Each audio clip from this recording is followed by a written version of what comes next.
I am literally just off a plane. Can I have my only complaint of Chicago so far? Go ahead. So you're gonna be joining me this weekend for the Live Tour stop in Chicago. That O'Hare, first of all, O'Hare is about an hour from downtown. It could be worse, a little better, a little worse depending on the traffic. But when you land in Chicago, and I don't know where it is, like LA, it always felt at LAX it was about 10 minutes. Your taxi can be 25 minutes. Today it was 28. Once we landed, 28 minutes to get to the gate. Jeez. And it's just such a damn big airport. Now Yeah. United is almost always better than American. Delta doesn't have any presence here. A little JetBlue maybe. But so that's why I'm scrambling to get on the air. Thank God I sat and read for 2 hours on my flight. By the way, when you live in Phoenix, when you live in Arizona, so in Chicago, I head to Rhode Island and take some time off. Where do you go in the summer? We usually just go. I mean, I've been here now 3 years for the most part because her family is back in Sacramento, Bay Area, Tahoe. We go back there. So mainly to Tahoe, but it's to see our parents, our moms, our brothers. Her brother lives in Reno, just had a baby. My brother has a couple young kids. He's younger than me, lives in the Sacramento area. So we usually go back to California, which is an easy. The good thing with Phoenix, Phoenix to Vegas, Phoenix to LA, Phoenix to the Sacramento Bay Area. These are all very easy flights. So for the most part, I haven't ventured, your way up until I went to the Texas Oklahoma game last year, and I got married Yeah. in Nashville, I guess. So, but again, I would say this for Phoenix: the airport's kind of poorly built, but it is relatively efficient. I lived in Philly Yeah. for a couple years; that could be a shit show.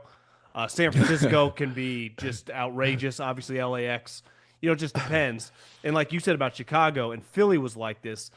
A lot of the East Coast areas, when they would get these storms, especially in Yes. the winter, can just derail the Phoenix. I mean, most people are flying in. I would say, obviously, we get people flying in from the Midwest or the Northeast, but it's a lot of West Coast travel. Yeah. No, listen, for anybody that's not been to Lake Tahoe, I highly recommend it in the summer. It is an unbelievable gem in North America. It reminds me a little bit of Banff up in Canada, Calgary, where it just doesn't look like anything else you've ever been to. So I'm glad Didn't you you used to go to go? Ta Did you go with Yeah. Kelly James to Coeur d'Alene a couple years ago? Do you know Kelly I James? went Coeur d'Alene. I went to Coeur Coeur d'Alene. d'Alene. Yeah, that concert's crazy. Yeah, he's a stud. He's the absolute stud. Look him up, folks. So listen, I my takeaway on all these camps, because I kind of when I go on vacation, I watch a little bit, but I am golfing, I am Yeah. cocktailing, I am with the dogs and my wife and hanging out. When I watch all this camp stuff, I will say that I think there are grains of truth in everything. I think you can edit it any way you want. I don't think it means everything. I think there's something. Um, I'm going to still stick with my prediction that JJ McCarthy will, if he does have success, it's a little bit of a Brock Purdy thing. It's the coach, it's the left tackle, it's the weapons that will put him in a place that I think elevates him beyond what he would be with average personnel, average coach, or bad. I don't think Brock Purdy's good enough to save a bad situation, but I think in the current situation with Trent Williams, Kittle, Jennings, Shanahan, McCaffrey, I think more than capable. I tend to think McCarthy is going to fall into that. I mean, left tackle, head coach, running back, tight end. I think I think JJ McCarthy would have to be bad not to have some Brock Purdy level success where he's not a physical specimen, but he can complete passes and move the chains. I do think though Brock Purdy got to come in toward middle of the end of the year, right? So there was less pressure, and let's face it, when Jimmy Garoppolo shattered his ankle, the expectations for Brock Purdy were zilch. I mean, I thought their season was over. And then the Yeah. kid just started rattling off games. For JJ McCarthy, a little like Trey Lance when the 49ers drafted him, kind of like Caleb, but we didn't really believe in Eberflus. It's pretty rare that a guy that was drafted pretty high starts on a team that, what do you think is a fair expectations? Anything less than the NFC Championship game with their roster, their coaching staff? It's really, really high. It's not like 9-8 and some growing pains. Justin Jefferson had some comments within the last week. You could just tell it's like our expectations here are high, and it's like this is a work in progress. Now, the good thing is you can get better, right? He might not be, same with Caleb, same with a lot of these guys. What they look like in September, they might look a lot better in November. Well, But it can go the other way too. It can break you. So if you have a couple tough games, how do you handle that adversity? That's really what all the NFL is, right? Is handling the tough times to get to the better times. I was reading somebody in The Athletic rank the coaching staffs, and I didn't disagree. He had Minnesota as the best coaching staff in the league. I think he had San Francisco with Kyle and Saleh too. Are you talking the whole staff? Yeah, I mean, basically head coach, top two coordinators. He had Yeah. Minnesota number one. And I think, and I've said this about Brock Purdy. I mean, literally, he got the keys to a Mercedes. You get Shanahan, McCaffrey, Trent Williams, at the time, Debo, IU, Kittle. I mean, that's hard to mess up. I mean, if you're just capable, if you're quick above the shoulders, which I think JJ McCarthy and Brock Purdy are, I think they're smart guys. The downside to it is it's not, it's a hard eval. It's hard to evaluate somebody when they're, I mean, it would be like putting somebody with Charles Barkley, Shaq, and Ernie Johnson. It's hard to really say what Kenny Smith is. Certainly capable, but his role on that show is to kind of poke the bear and just kind of have fun and be the straight man. And so it is hard to make it's an easy evaluation on Jaden Daniels last year. Oh shit. He's carrying a bad O-line, a defensive coach, a one-weapon offense. Wow. It's like Andrew Luck, easy, or Herbert's rookie year. Wow. This is impressive. I think JJ is going to be a hard evaluation because how much of the success is based on, I mean, let's be honest. Last year in week 14, Sam Darnold was first or second in MVP. He was a bust going to Minnesota. So like now, I don't even know quite what to make of Darnold. What is Darnold? Well, I'm pretty high. I think Darnold, I think their team's going to be pretty good, given health, the talent in Seattle. I would expect, Yeah. pretty high things for Sam. Maybe not to throw 35 touchdowns, but to just be a solid player in the NFL moving forward. Be a guy that's on the good side of the top 15 of the quarterbacks, not, somewhere between 22 and 32, like most people thought he just sucked. But one thing going back to Darnold, he said that changed his career was not just Kyle believing him, but watching Brock Purdy operate. And the thing that separated Brock Purdy immediately was not his height, was not his arm strength. It was all the intangible stuff, which he had built for 4 years at an, let's face it, when he got there, kind of an average football program. Then him and Matt Campbell transitioned into a high-level football program where he was getting offered by USC. And a big reason was because of Brock Purdy. Let's face it, Mel Tucker got some big jobs because, got a huge extension because of Kenneth Walker. Sometimes one or two individuals at not the top tier programs can change the course of your career. So Brock Purdy, his intangibles are a huge separating factor for why, all the guys with the 49ers, coaches and players believe in him. And, JJ, he's just going to have to prove it, and it's going to have to be part of his repertoire. Are you getting there at 5 a.m? Are you grinding Monday through Saturday? Because that's all these quarterbacks. That's all they talk about. It's not just the grind on. Tom Brady's been talking about Mondays and Tuesdays for 15 years. Yeah, I mean, I think one of the things that Brock Purdy had a real, and we're talking here, JJ McCarthy, Brock Purdy. The comp is, they're a little smaller than you'd like. They don't have huge arms. There were questions about both. One's a first-round pick, and I think a bit overdrafted. One's a seventh-round pick, clearly underdrafted. But the one thing that Brock Purdy had on JJ McCarthy, Brock had to carry pretty average players. Now, he had Breece Hall, but by and large, it was Iowa State guys. Whereas JJ McCarthy was carried by the best O-line in football, a loaded roster.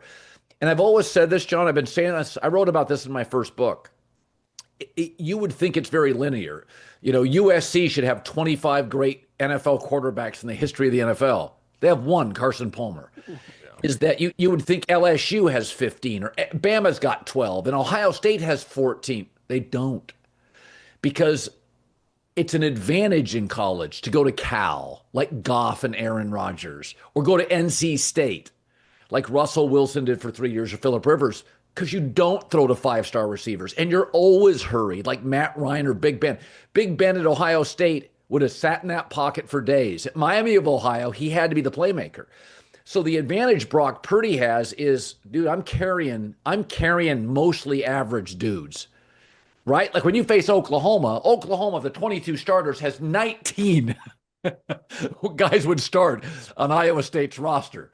And so one of the things about JJ McCarthy, my biggest question, he's never once had to carry a football team. Well, I think in a perfect world, JJ McCarthy, honestly, his comp also, ironically, with 49ers, a little Jimmy Garoppolo, just in terms of like playing in the sense of not carrying the team. His physical skills, pretty solid. JJ's a better athlete. But look at Jimmy, who was drafted in the second round, got to sit, learn, was not thrust into anything, obviously benefited from Tom Brady. You know, JJ's getting thrown into this thing. Imagine if Jimmy Garoppolo had just been thrown on the Patriots like year two. His career, I mean, who knows? Maybe it would have gone well, but it could have gone. It was an intense environment. Not quite that because they had been winning championships. And obviously Kirk Cousins is not, and Sam Darnold are not Tom Brady. But there is an intensity with everyone in football going, yeah, it's one of the best rosters in the league, if not the best. Oh, yeah, and if you do the coordinator combo, which the head coach and Brian Flores, that's as good as it gets. So we just saw him last year. You know, they had all those injuries toward the end of the season, and Sam, didn't play great either. But that O-line injuries with Sam Darnold, like he's kind of crumbled at the end. But at least they were in the fight. I mean, they were going into the last game with 14. And think of all of the big plays. I mean, a huge part. I remember watching Sam Darnold's introductory press conference, and one of the questions they asked Mike McDonald was, how big of an evaluation process was that game that he played against you and threw that touchdown to basically knock you out of the playoffs? He's like, obviously, I had a front row seat, and I'm the defensive guru. I mean, he didn't exactly say this, but the defense is my baby, and he's eating me alive. So how could it not play a part? Now, you got to be careful with that. It was the aggregate body of work over the course of the season, but Sam Darnold threw 35 touchdowns last year. I know. Like Matt Stafford threw 20. So there's just a lot of pressure on JJ. It's going to be hard to just have a season where you throw 20 touchdowns, especially as a young player. You're probably going to throw some picks and have a record that's competing. I mean, it's hard to make the playoffs. The NFC might not have, beside the Eagles, maybe not the powerhouses of like the Bills, the Ravens, and the Chiefs. But I think they go 10 deep of teams that are just going to be tough. Yeah, no, there was a 2-year window, and I've used the Cowboys as an example. There was about a 3-year window when the AFC hit on all these good quarterbacks. Burrow, Lamar, Josh, Herbert. It's about a 3-year window. The AFC was noticeably better than the NFC. And now it's not. In fact, I think the AFC is better at the top. I think the NFC is deeper. I think there's just a lot. I mean, I think Tampa's really good. I think the Rams, Seattle, the Niners. You could argue everybody, if the Bears hit, is good in the NFC North. Philadelphia and Washington are excellent. So, yeah, I mean, you start looking at Minnesota schedules. There's not a lot of layups.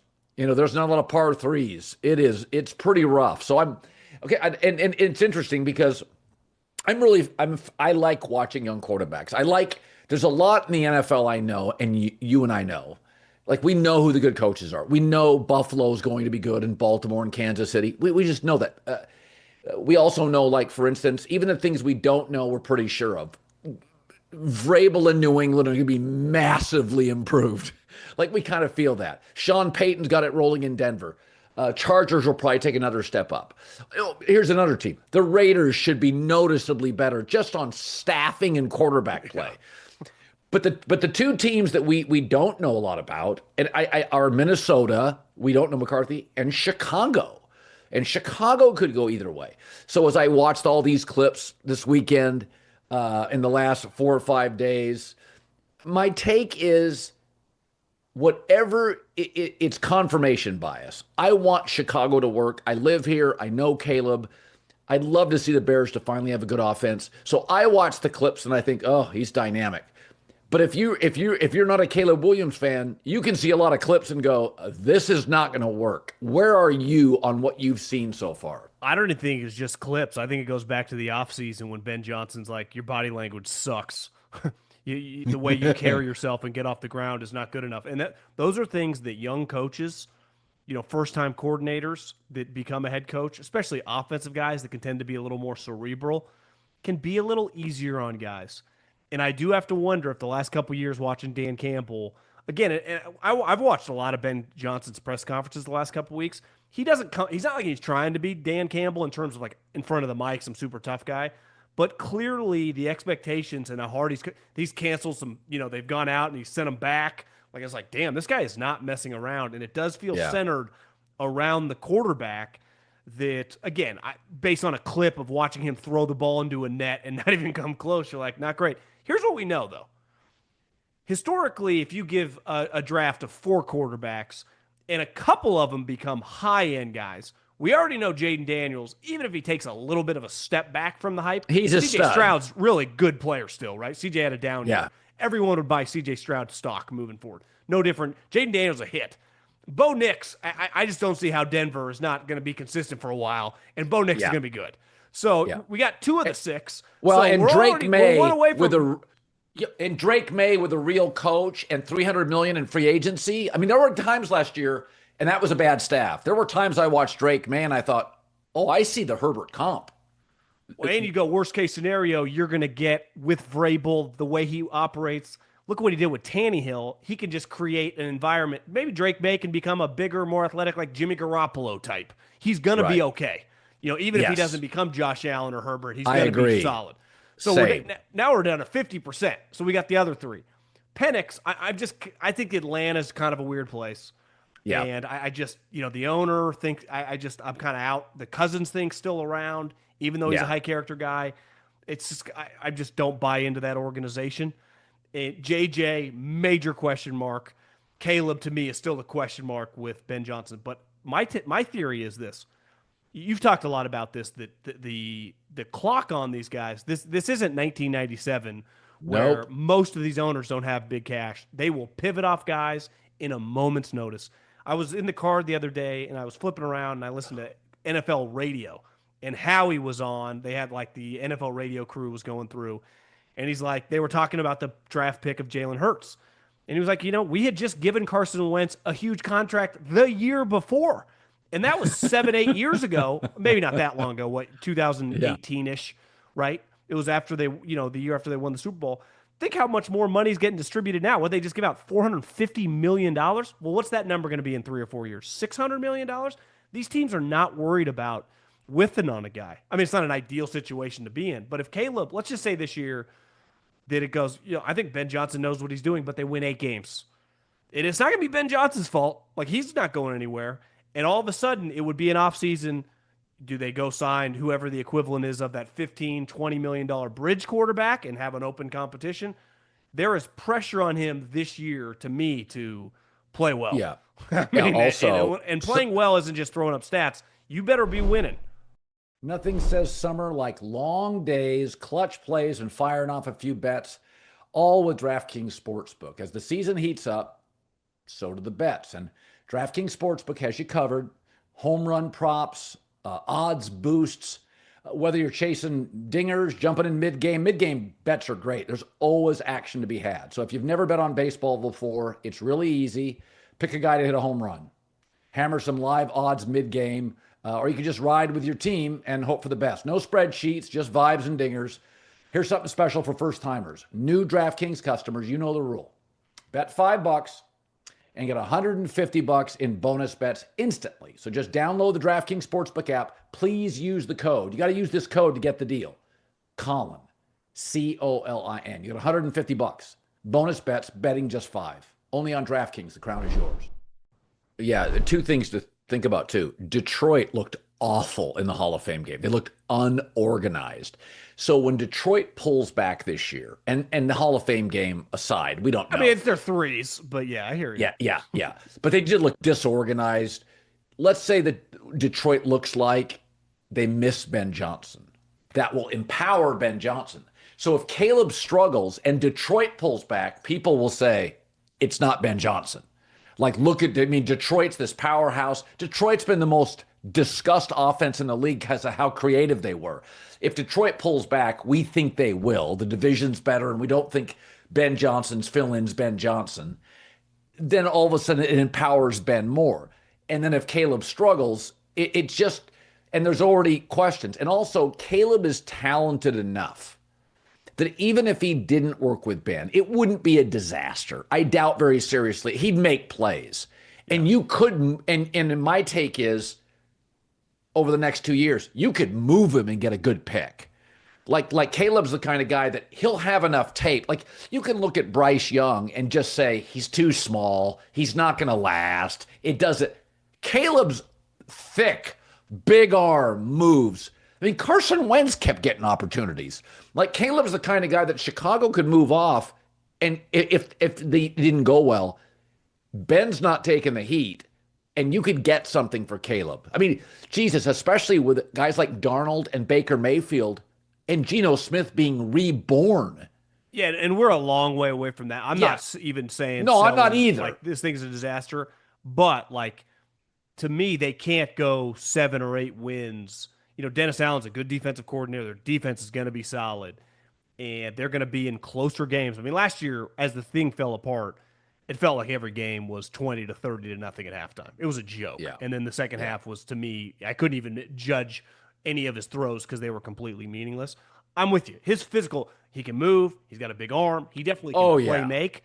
But to be a good quarterback, and this is the JJ thing too, can you play within the confines and the construct of the offense? So some plays, 1-2, get rid of the ball. Why does Kyle Shanahan love Brock Purdy? Because he will play in the construct of the offense. Why does Sean Payton love Bo Nix? Because he will do what he tells him to. That's right. That was a Russell Wilson thing, right? Before I walked in here, I was flipping around, and NFL Network, it must have been from earlier today because it looked like the morning at a lot of camps. And they were going camp to camp. And one thing, Steve Smith Sr. was like, they were at Steeler camp. And they're like, you could tell a lot of these guys were telling us, like, God, this guy, you know, because Aaron Rodgers can still sling it. And they're like, the big difference of last year is like Russell Wilson was just kind of chucking it. This guy can sling it. And there's a difference between just chucking it, which I would say Caleb was kind of doing. It's a lot of quarterbacks do when it's off kilter. Inside an offense, now, how hard Caleb has arm strength, but can you play within the pocket and throw? Why did Baker become a really good player?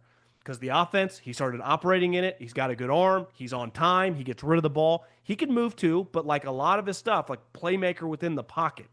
And that's, I think, a question mark on Caleb because he's got that Russell Wilson instinct to like, I just got to make plays.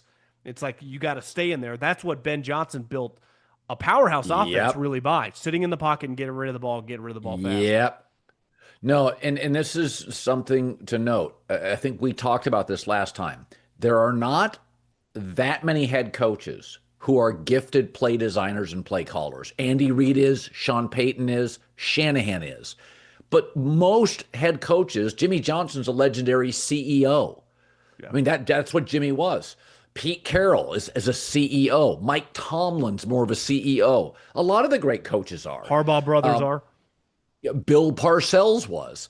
And then you get the occasional, the guy could literally go on the whiteboard. Kevin O'Connell, is a whiteboard guy. Well, Ben Johnson is. And those guys all have one thing in common. They want the quarterback to run their play, right? Tomlin's going to let you do what you want to do. Defensive coaches don't know the lingo, literally. But most of these guys who can call plays like Peyton, they lose their shit if you don't follow directions. Well, it's not an apples to apples comparison because Russell was an older guy on a huge contract and Caleb is the number 1 pick on a rookie contract. But I do think there are some parallels. You run my offense that I know works or this is not going to work. There are 2 lanes. You run my offense and I feel good about you running my offense, or you will be gone. So I think those are the only 2. There's no like, oh, he'll morph some play. Like, nah, the offense with Ben Johnson and Sean's, has a longer track record. Like his offense, he ain't pivoting. Maybe Ben would try some different stuff because there would be some pressure to make this number 1 overall pick work. But the way he's talking, the way he's operating, it kind of feels like I got a pretty good idea what I'm doing on offense, and this is the way we're doing it. I agree. So you and I both agree on this, that the Terry McLaurin situation in Washington is troubling. So I liked the Debo acquisition because he's a chess piece, and Cliff Kingsbury would be, a play designer, is good with chess pieces. But Debo's not as good consistently or as healthy consistently or as productive consistently as Terry McLaurin. And Terry's been the guy that's been, I mean, because of where he was drafted, Terry hasn't gotten the huge payday yet. In fact, you could argue before Amon St. Brown's contract that McLaurin and Amon St. Brown were the most underpaid weapons in the league. So I actually get Terry McLaurin saying, guys, like I have outperformed my contract fourfold. Debo's a guy that's not going to be a centerpiece, more of a chess piece, struggles to stay healthy. No, no, no, no. Hey, I'm not doing any team favors on this. I kind of side with Terry McLaurin here. Belichick talked about this for a long time, the locker room dynamics and money. I mean, you're dealing with young people who value themselves based on their contract relative to their peers. It's hard with NFL contracts because it's convoluted because of signing bonuses and prorated money. But basically, they make a very similar amount of actual cash going into their bank account week 1 through 17 this year, Debo and Terry McLaurin. Last time I checked, Terry McLaurin had 13 touchdowns last year and was a massive reason that Jaden Daniels became a star. Yes. And if you're him, like, what about all the sweat equity when this franchise was a joke? I was Yes. the good guy doing the right thing. You bring in this other guy who is the GM's guy, right, from the 49ers. But he peaked, part of the reason Kyle got rid of him, he's like chubby wide receiver. When do you ever hear about that? Like, couldn't stay in shape. Got Moody's, asked for trades before. Now he comes, and we're making similar money. These are human beings, right? Yeah. I totally understand. Like, that's not really, I feel like, a part of the reporting. It's not like, and Terry would come out and say, I'm jealous or angry but you can't tell me that didn't play a part. You think I'm going to make the same amount of money as this guy? We're both in contract years, yet this is my team, which I've been here from day one. You just bring in this guy. I also wonder if it showed him like, well, this administration, they weren't my people, so I better be pretty careful now. They're going to want me to lay it on the line now, but what if I get hurt and then I can't get a contract after this year? They don't care. They'll just move on because wide receivers, this isn't, tackle or defensive end. It's a pretty easy position to replace. Even if Debo fails, they could just draft a guy next year in the first round or the second round or hit on a guy in the fourth round. Who knows? Maybe McCaffrey's brother becomes a 50-catch guy. It's an easy position. You could argue it's the easiest position now to find. Oh, I can name off the top of my head the Tank Dells and the Puka Nakuas and the Amon St. Browns. Rounds 4 or 5. Jennings in San Francisco's, I think, a 7th round guy. Wide receivers easily. Now it can be the most inflammable and bustable first round pick because they come in, it's an ego position. They come in the first round, but by and large, I look at Terry McLaurin and I tried to personalize it. And I'm thinking he's been a good guy. He's been productive. He was the star. He is to a large degree is the one thing you could build Jaden Daniels around, not the O-line of the run game or tight end. I think you have to take care of him. And for the record, I wouldn't have said this 10 years ago, but you can pay 2 weapons now. And they're not paying a running back big money or a tight end. Like 10 years ago, the money was dispersed often more on the defense than offense. In New England, it was. I mean, Brady was taking cuts. In the NFL now, the Rams, the Chiefs, they pay like 1 defensive player. So I'm okay paying 2 weapons. I'm okay with T. Higgins and Jamar Chase. I'm okay with it. Well, imagine if you're Terry too. So you look around and you go, "Listen, I'm not even comparing myself to Jamar Chase or CeeDee Lamb or Justin Jefferson, but let's go DK Metcalf, the next tier of guys who early on in his career had like the greatest start ever. Last couple of years have been weird. The guy gets penalties every game, and Seattle was like, "Yeah, we're kind of out of this business." I know he said he asked for a trade. I think they were ready to pivot, right? Yep.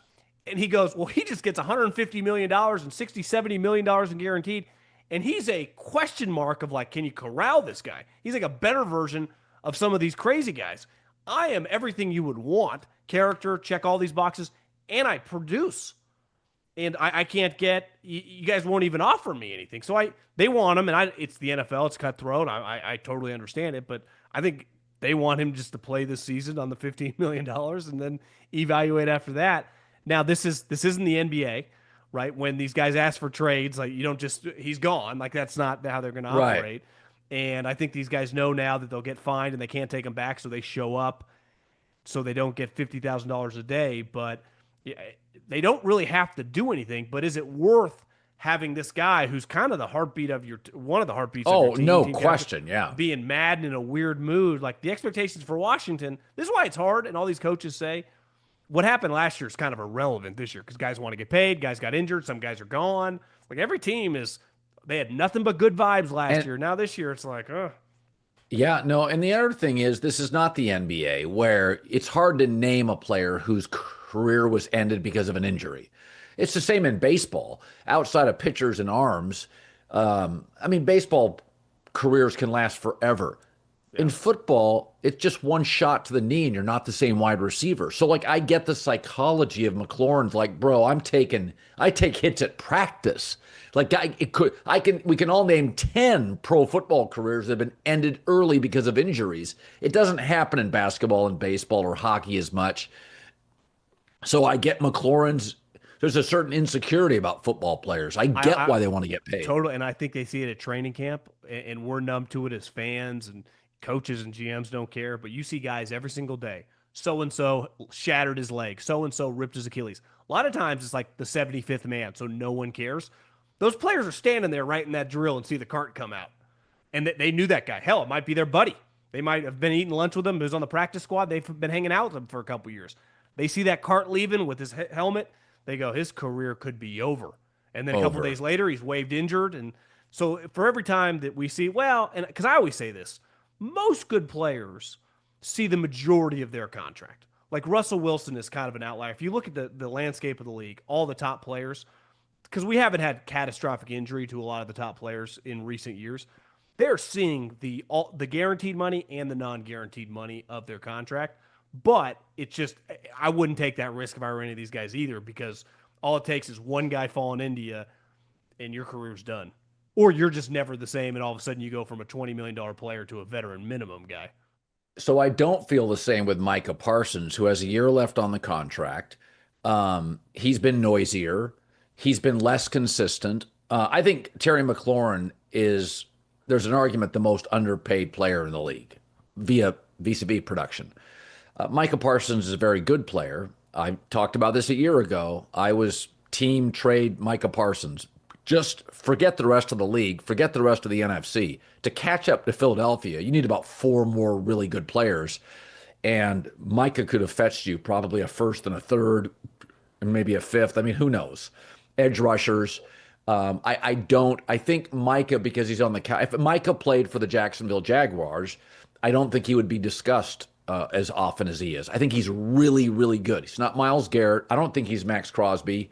He's probably better than Hendrickson against the run. He's a very, very good player. No showed in playoff games. I've seen him manhandled, gobbled up a few times. I like him a lot, but I would have moved him. I would have had no problem. I would have moved him for picks because I think CD and Dak, if you're going to pay Dak that, you got to give him a weapon. So my take is I'm not Team Micah. My take is I would have moved him. I would not make him the highest paid guy for the next 6 months in the league. I don't think he's that. Am I wrong? To me, he's a splash player. There are moments he's unbelievable, but I also watch Cowboy games where he's ineffective and disappears against really good offensive lines. Yeah, I mean, I would take a healthy version of Myles Garrett. The three guys that got paid, TJ Watt and Max Crosby over him. Now, relative to the Cowboys, if you are going to trade him, you have to do it before the draft. It doesn't help Right. you now. It's, remember when the Raiders did it with Khalil Mack, it just derailed Yeah. them for a couple years. So it's Yeah. too late. You know, that new podcast, The Volume, are you a Bravo guy? Have you ever seen Wes in action for Oh, Bravo? yeah, yeah, yeah. Yeah, yeah, yeah. So I watch a lot of it with my wife. Obviously, they got a big these shows. I was googling, do like 2 million people watching the Summer House. Yes. Stephen Colbert would sell his left leg to do the numbers that these shows are. I mean, they are huge, very Right. popular shows. But because there's a lot of drama, a lot going on, women watch it, bring their men in. A lot of people watch these shows and know what's going on. Right. That has become Jerry Jones of the Dallas Cowboys. They've become a Bravo reality television show. And they got a lot of people paying attention. And Jerry's comments, he feels like he's slipping pretty hard, I feel like, these last couple of years. Because he's Same making here. this situation. Listen, these contract negotiations are not easy. We were talking, I get the league's making a lot of money. It's still a lot of money for players that can get it. Just production can fall, things change faster in football than the other sports, right? Guy falls off a cliff, and you're like, God, he's 28, and all of a sudden Todd Gurley's out of the league. Things happen weird in football, so I always understand for the front office view is like, should we do this? Like these are tough conversations, unless you're like Patrick Mahomes or Josh Allen. But Jerry makes this way worse because think about all these other negotiations. I gave the Browns a lot of credit. Remember Myles Garrett came to the Super Bowl. He's like, I want out, trade me. And then he's like, Clutch was like, I want a meeting with Jimmy Haslam. Jimmy's like, I'm not only am I not meeting, talk to my GM. A couple days later, he signed, and it's just over. TJ Watt's like, I need more money. A month later, he's got paid. The new administration, Spytek and Pete Carroll, you're like, God, they're gonna like Max Crosby, even though I think probably time to reset, trade him. Boom, they just pay him. Nothing. This is just it. This is the Cowboys, man. They can't. And people are like, Jerry loves himself in the headlines. I think we're past that point. The Cowboys are always in the headlines, like they're the Dallas Cowboys. I this is think football. I think Jerry's literally kind of just slipping. It's getting to be, it feels like the old Al Davis Raiders, where a lot of his like stories are weird. Like he'll start rambling, and there was always a point to him. But over the last couple years, he'll go off into these tangents and stories, and I'm like, bro, I don't know where you're going, but this fishing trip, let me off the boat because you're not reeling me in on this thing. Like I don't get it, and I think the Micah thing's just been misplayed. And I did an essay on it a couple of weeks ago. Is that it's like trying to take the keys away from Grandpa. It's like, I mean, and I'm not being mean spirited. It's just you get into 80s and you have a big wild life of travel and partying, and I think the Cowboys are in a really, really tenuous spot. Well, it's getting pretty ugly clearly with Micah's agent. Jerry won't talk to him because back in Jerry's heyday, he could just talk to the player and get deals done, and the agents weren't as big of an issue, beside a couple players here and there. I mean, I saw a story recently that when he signed Deion Sanders, he dealt with Deion Sanders. And I'm sorry, Jerry, like it sucks. I don't, most of these people don't want to deal with these agents. It's part of the deal. When you want to sign some of these players, you got to call David Mulgeta or Drew Rosenhaus. And Jerry just thinks he can go right to Micah, and it's made it way worse. And then, like you said, if you watch some of these clips of Jerry 20 years ago, it was kind of like when Al was slipping. If you watch clips on NFL Network of Al Davis in the 80s talking about his team, it was like, God, this guy's really impressive. Because they were. Jerry was different than Al. I'd say Al was probably felt a little more academic than Jerry and a football guy. Jerry's a little more of a gunslinging businessman, but they are not the same in terms of like Al toward the end. It got really ugly. The difference is the Raiders, the NFL hadn't quite taken off like a rocket ship with the money. So like Al literally didn't have cash sometimes. He had to wait for them to be. Jerry has the money. Jerry's just playing hardball. He's very stubborn and he's old. But he is, like a lot of people point out, sneaky, a little cheap, doesn't spend the amount of cash as some of these teams. Because if you think about it, when Jerry got in the league, money even then was a little tighter, definitely than it is now. But people will tell you in the league, well, it's like, look, Jerry's got a $200 million yacht, but he won't buy some players. Then he'll blame the cap space. It's like, look at Jeffrey Lurie. You can manipulate it. So it's whether they don't want to, it's whether they're not capable of doing it because they're not on the forefront of the cap capabilities. I don't know, but they do feel a little closer to like the way we talk about the Browns and the way we used to talk about the Raiders than the way they get discussed sometimes because of their brand. A little bit, let's face it, like the Genie Bus and Bus family Lakers up until the last couple years, especially now that it's over with the new ownership. But mom and pop shop, but this guy's old. It's like Steven, no one's listening to him. Just kind of a shit show, Colin. This whole thing is, to me, you got a first-time head coach that no one would have hired as their offensive coordinator. Think about that. Would Brian Schottenheimer, if he was fired with Mike McCarthy, got an offensive coordinator job? And the answer is no, because he hadn't got one in years. So he wasn't going to get one now. And now he's your head coach, and I'm not trying to belittle the guy. I mean, he comes from football royalty. Like maybe he'll be okay. But this is not an easy first job. Denner, ask those guys that tried to coach in the 2000s with Al. It's hard. So this happened before I left, but I thought it was interesting. So Mike Brown's the old owner of the Bengals, and he kind of lashed out and said, the Trey Hendrickson stuff, he goes, a lot of media makes good points, but a lot of media is just talking. And I was thinking about it as I was flying from Rhode Island back to Chicago tonight. It is hard to have an A-level quarterback and miss the playoffs. 14 of the 32 teams make it. So 40% of the league makes it. Joe Burrow, there's an argument, was the most efficient quarterback in the league last year, much more than Mahomes. So there was an argument on a week-to-week basis, just efficiency, quarterback rating. Burrow was the best quarterback in the league last year. Now think about this, in an offensive league. And they didn't make the playoffs. They didn't make it. That's almost, John, impossible in the NFL in 2024-25. If your quarterback, I mean, it's you don't even have to have a great quarterback. You can have a quarterback having a great year, Sam Darnold. You're going to win 13, 12, 13, 14 games. They didn't make the playoffs. And the reason they didn't make the playoffs, so you say, well, it's the coach. Well, then fire him. Well, they won't do that because you'd have to pay out a couple of years of the contract. So Trey Hendrickson, they literally, I think they're 32nd in quarterback pressures without Trey Hendrickson. Like, he is their pass rush. Yeah. And he's it. He's the pass rush. And listen, Philadelphia can get pressure on the quarterback with or without Jalen Carter. Jalen Carter is the game changer. He's like one of one. His body type, his quickness. Hendrickson's not great against the run, but he is their pass rush. But this is like the fourth straight year there's a contract squabble here. There's third straight year. Do you think if Cincinnati doesn't make the playoffs again, and will give Burrow another great year because he's a great player, do you think Burrow would just go scorched earth and say, because I do. I think Joe is bright, self-aware. You're starting to see him now do stuff in Paris in the offseason. He is so frustrated with the organization, he gets away from it. Like, he goes abroad. He's not going to stay in Ohio. I think they're the fascinating team. If Cincinnati misses the playoffs, I think Joe Burrow and his representatives may get ugly. Hey, everybody, this message brought to you by Green River Whiskey, the official whiskey of the Colin Cowherd Show and the Herd podcast. Summer is here. So it's a lot of long days and warm nights and the perfect time to kick back with a glass. Just did it 2 nights ago of Green River Whiskey. You're grilling, you're out at the lake, just enjoying the sunset with friends and family. Green River is your go-to pour this summer. Smooth, it's classic.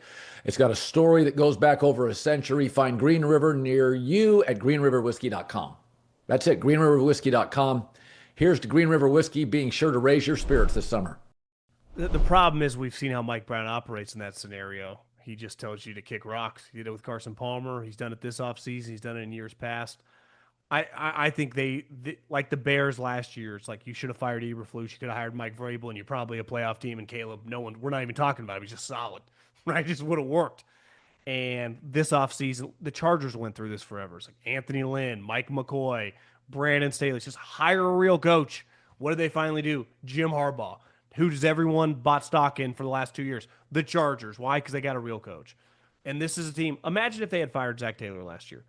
Like, obviously, the Bears being in Chicago is a hard job to pass up, especially if they're going to pay you a lot of money. But to coach Joe Burrow, I mean, I'm sorry. Like, you're kind of remembered on wins and losses, not just like, well, I coached the Bears. Well, if you lost, no one cares, right? No one's really talking about Matt Nagy, right? He would have rather coached Joe Burrow than Mitch Trubisky. So do they get Ben Johnson? Does Mike Vrabel, like, hey, I want that job over Drake? It's Joe Burrow. So I think that it's hard to overcome this when you hire cheap coaches. And that's kind of, listen, Zach Taylor's probably a nice guy and, solid NFL mind, but we're not talking Sean McVay, Kyle Shanahan. He's not super dynamic. The organization isn't super dynamic, but you can overcome that. Like, no one ever said that about the Chargers till they got Jim Harbaugh. And then Jim Harbaugh said, listen, you want me? I need X, Y, and Z. And now they're paying big money for all these people, and you feel good about them. But the difference is the LA market and the deal that Dean Spanos has, like the $1 a year lease, is they are swimming in cash because the LA market drives so much revenue. Cincinnati doesn't. Their game day revenue is near the bottom of the league.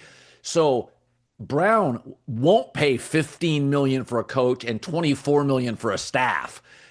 I don't think they'll pay half that. Whereas Spanos can go, listen, SoFi is a bank. SoFi is unbelievable. Well, if they Our if they won't, lease, Joe Burrow's got to ask out then soon because or their team's good enough they can overcome it. But if that's the case, they go 9-8 and they miss it again. It's clear their coaching staff sucks and they fire him. And then next year, whoever the hot guy is, they end up with a third tier guy. It's like you got to get out because we've seen this song and dance. I saw Antonio Gates pointing at Phillip Rivers. Let's face it. I mean, they didn't exactly have the greatest coaches a lot of their right. prime. I mean, can you imagine if those two guys would have had a Sean McVay, a Kyle Shanahan, a Kevin O'Connell? Who knows the way we talk about that run of like, I remember those 4 out of the last 7 years. The Chargers have been in the championship game and made a couple Super Bowls, and that's the difference of just like, oh, that one time Joe Burrow made the Super Bowl, or he's competing to go to the Super Bowl every single year. So you would have to short the Browns, or excuse me, the Bengals, because usually an owner, old guy like Jerry. I've known a lot of older businessmen that usually don't become more open-minded in their mid-70s. That's not how it works. So this is not changing with the Brown family. Yeah. By the way, the do you watch the Hall of Fame ceremonies? I just saw clip. I used to watch it a lot. They've kind of changed the sequence of the week because remember they Yeah. used to have the game on Sunday and the thing would be Saturday night. Now they play the game on Thursday and they do it like in the morning. But I saw a lot of clips of Antonio Brown and Sterling and Shannon and Jared Allen, who has like some weird disease. Did you see that? And it changed his diet. He, Yeah. he looks slim, but By the way, next year's class, Drew Brees, Larry in Fitzgerald, in uh, Julian Edelman's probably not a first ballot guy. I don't know if he's even going to make it. Yeah. One of the great all-time winners, but I think that I've seen his numbers like compared to like Wes Welker. It's going to be hard to overcome. Yeah, Philip Rivers probably won't, but Phillips fascinating because and Matt Hasselbeck had some of this. There were moments they looked like Hall of Famers, but so much of it. But Eli had moments he didn't look anything resembling a Hall of Famer, but he had iconic moments. Whereas Phillip was really Hall of Fame productive, but he didn't have anything in January or February that was memorable. And so, yeah, the Hall of Fame, I think one of the cooler stories is Antonio Gates, the first undrafted Hall of Famer, I believe.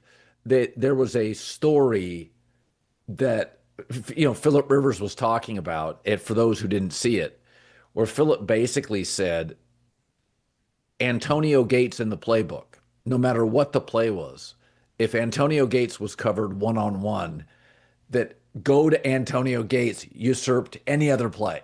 There was like if you looked at the coverage and they put like one guy on him, it was like we're going to Antonio Gates. It did not matter the time, the situation, the field position. It's funny. I remember watching Antonio Gates' rookie year, and I've never been a fantasy football player, so nobody had him on their team. And I've told this story before. You can really see great fast. Eugene Robinson went to Colgate. I was in Cheney, Washington at the camp. I had a program in my hand, and he's lighting up receivers for the Seahawks, lighting them up. And we're all, who's the guy from Colgate? Eugene Robinson. That's how I felt about Antonio Gates. Like I remember watching him as a rookie and going, undrafted? I don't even understand this. Do you remember the early recollections of Antonio Gates? I saw him a decent amount toward the latter half of their career in the mid like 2013, 14, 15 when they played the Raiders. But Colin, he just made the Hall of Fame. He did not play college football. I mean, he did not play college. That will never happen again. Jordan Mailata, who's making. I mean, how many people have ever made the Pro Bowl? Made the NFL. We've had guys make the NFL, rugby guys, wrestlers that didn't play college football. But to make a Pro Bowl and not play college football, Mailata is a little unique. Rugby guy from Australia. Right. Antonio Gates, basketball player. Physically, obviously, both these guys are really gifted. I do think that Antonio Gates, a lot of people, I remember when I was in the NFL, we used to kind of like run studies and scout like 6'3" to 6'5" power forwards, typically smaller schools, maybe like a Kent State, that's where Antonio Gates went, but New Mexico State, whatever, and try to find a body type like that that could translate. And it only existed because of him. Like if he hadn't existed, No one would have thought like that. And let's face it, there doesn't really exist since. Jimmy Graham at Miami. I think he played his senior year, if I remember correctly. But he was, Yes. a starter on the basketball team. But there were some guys like Julius Peppers did both, right? Some guys do both, like Donovan McNabb do both. This guy did Yeah. not play college football at all, and then to Yeah. go to the NFL and play tight end. And let's face it, when Antonio Gates came into the league in 2003, Three. it was a little more violent and crazy than it is now in terms of the rules, hitting guys. So you weren't just But running I across the middle willy nilly going, they can't touch me.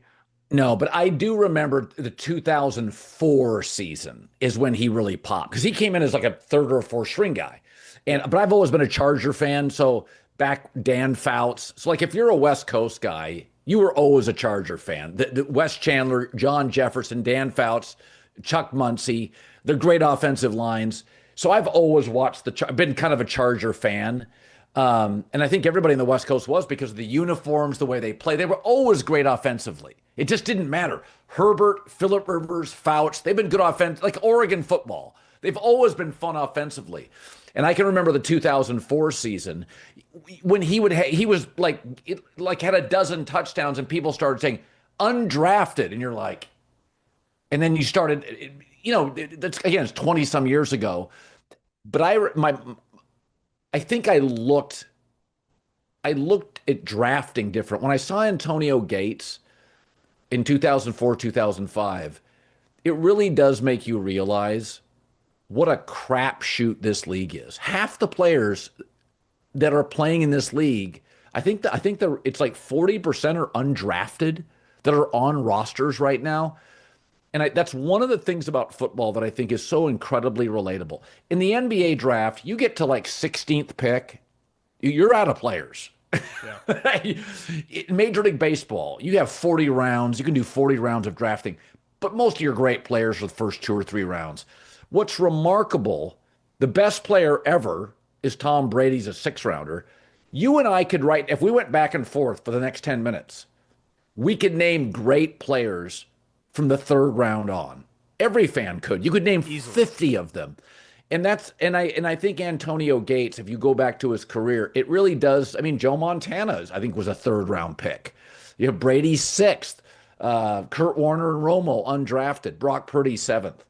So I do think when I think of Antonio Gates, I think of it's sort of the beauty of pro football in this country is there's a lot of plumbers in this league. There's a lot of dudes that just started late. Like golf and baseball and hockey, you have to start early. It is a skill that is developed over years, decades of practice. If you play basketball, a lot of those skills work in football. Run, jump, catch for a tight end.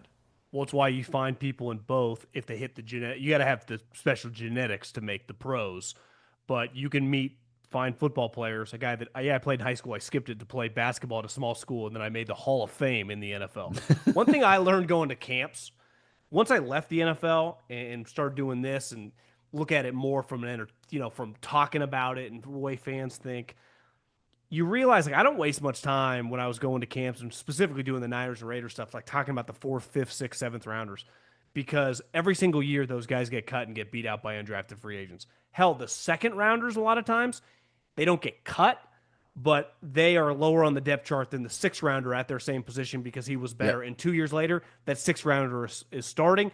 That 2nd rounder is not only a backup, a year later he'll be cut. And then we're a year away from that guy making the Pro Bowl, and that 6th rounder has got a big extension. And that is the NFL training camp that undrafted free agents, 6th, 7th rounders, there is a meritocracy, and it's called be a good player, and you will move up at rapid speed. You are on scholarship a little as a higher, definitely like a top 75 Same in baseball. If you're a 1st or a 2nd round pick in baseball, you'll make the roster. Like they'll put you on the 40-man roster. Any playing time. It doesn't guarantee you a starting spot. It does not guarantee you dressing on game days. So I think the one thing that separates in football at a lot of positions, toughness and mental toughness.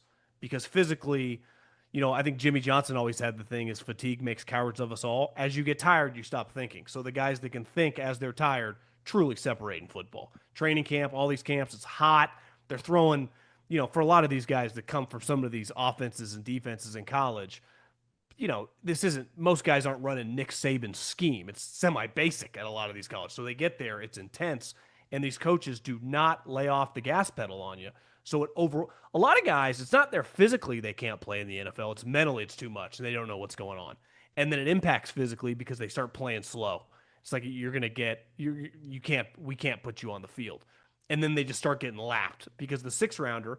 This is a Purdy example, just because he's a late round pick, can handle it, right? So he can handle it mentally. So that if you can handle it mentally, because you're getting drafted, you have some physical skill that gives Absolutely. you a huge starting spot. So to me, the mental edge on players is something we don't talk about that much because how do you quantify it?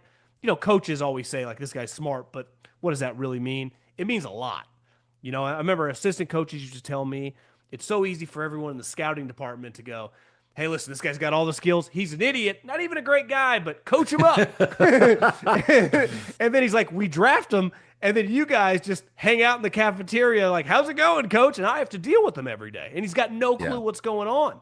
And that's where I think the value of smart guys, when you get the talented smart guy, like an Aaron Donald, a Trent Williams, a Travis Kelce, like you got the guy's going to dominate, right?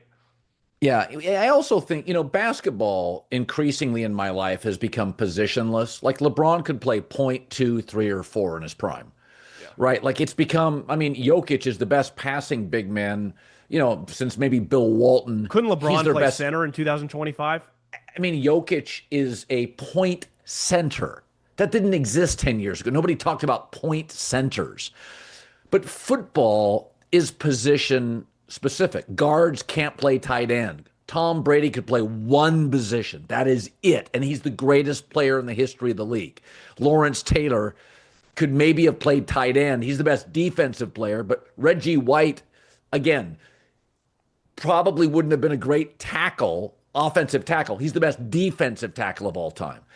And so it's specific. And I think one of the things you find, and Jimmy Johnson always talked about this, is like in football, I'm always very reluctant on, he's just a great athlete. He just loves playing football. And my take, what does he do well?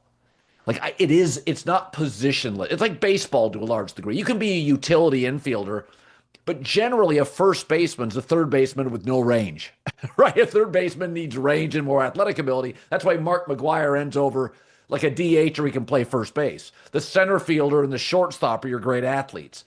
And I think what football does, I think the really good drafters, they find, even receivers now, is he a boundary guy? Is he a slot guy? You can't just draft a guy because it's like, and I know a lot of teams play zone. I guess my whole point is what makes football difficult to draft is that you have to have a specific skill. You have to match the coaching staff. You have to stay healthy. There's a lot of things. That's why there's go look on every team in this league. You have 55 guys. Take the Eagles out. There's about 4 really great players on every team. That's about, even the Rams. Stafford's great. Puka's great. Verse is great. And there's a lot of good. There's a lot of good. I also think, like, let's say we do this podcast, and by the end of tomorrow, 250,000 people have listened, watched, right, consumed this podcast. That's a concrete number, easy to evaluate. If you want to sell it to advertisers, it's very black and white. Where in football, let's say I'm a prospect and I play at UCLA and I get 11 sacks, but 7 of them came against UC Davis, against New Mexico, and against the worst team in the Big Ten. And I had no sacks when we played Oregon, Ohio State, Michigan, Penn State. It's like, well, on all the lists, this guy was one of the highest productive guys, double-digit sack guys, Power 4 conference, Big Ten. It's like, well, actually, let's really dive into this. Khalil Mack played at a small school, but he played Ohio State his senior year and had 3 sacks against Taylor Decker. So it was like, I don't really know. Obviously, he's got these physical attributes, but I watched him do it against that team. And the other thing That's is, right. there are, in any business, the humans play a role, but when you acquire a company, a lot of times it's a product. It's something that's already kind of like a built-in infrastructure that aren't always human dependent, especially now with technology, right? Where in football, it's never going to change as long as football, you're acquiring a human being. So it's like, how can he handle it? How, like, physically is he tough enough? Because you can get by. This happens in high school a lot. It's why I think a lot of these coaches, like, I'm not giving a high school player $1 million. Like, I'm at Georgia, Ohio State, like, okay, Jeremiah Smith, but there's been a lot of Jeremiah Smiths that everyone thought was Jeremiah Smith, and he gets to college and you never hear of him and he never gets off the bench because this guy's so much better than everyone he's playing in high school, right? So it's like once you come to the NFL, like everyone's a pro. So then practice, like you're just practicing, let's say you get a first round pick for the Seattle Seahawks or the Arizona Cardinals, like practice, you're playing against the best players ever just in practice, let alone the games that are about to come. So I think it can really expose you.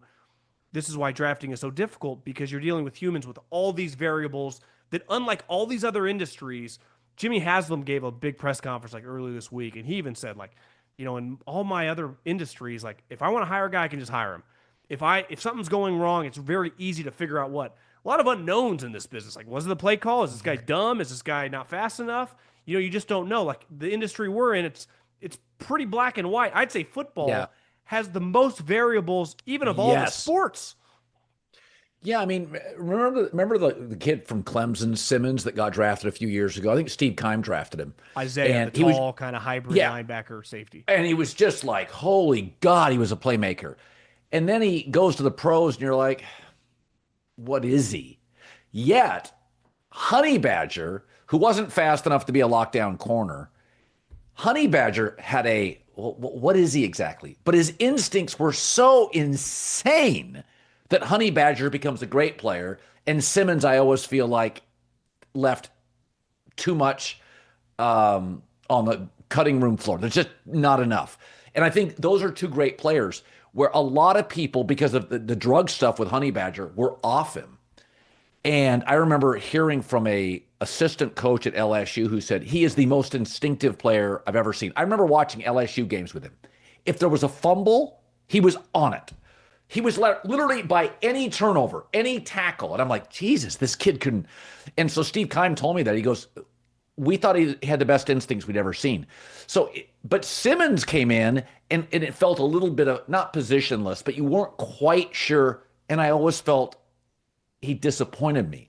And that's a prime example of football. Like, unless you have incredible instincts, you can be big, strong, and fast, but you just don't fit a system.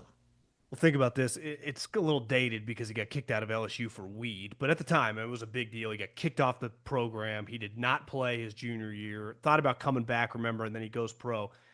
He gets drafted in the third round and becomes a team captain for the next 4 teams he's on. And Patrick Peterson, who at the time was like the best player beside Larry Fitzgerald and Carson Palmer on the Cardinals, like 2 years in, called Honey Badger the heartbeat of the team. So he becomes the team captain of that team. He becomes the team captain of the Texans for a year, goes to the Chiefs with Andy, Mahomes, Kelsey, becomes a team captain. I got buddies that were around him that called him like one of their favorite players they'd ever been around. The guy was kicked out of the team and goes on to become, honestly, it's an incredible story, like one of the high character leaders of the league that everyone respected. Yep. But the Isaiah Simmons thing, I remember texting someone on a really good team and said, what do you think of this guy? They're like, we really dinged him on the toughness. Obviously, physically, he was a freak. Like, you watch him, like, he kind of, we didn't think he was just a hammer. He's not playing like Hufanga or something down.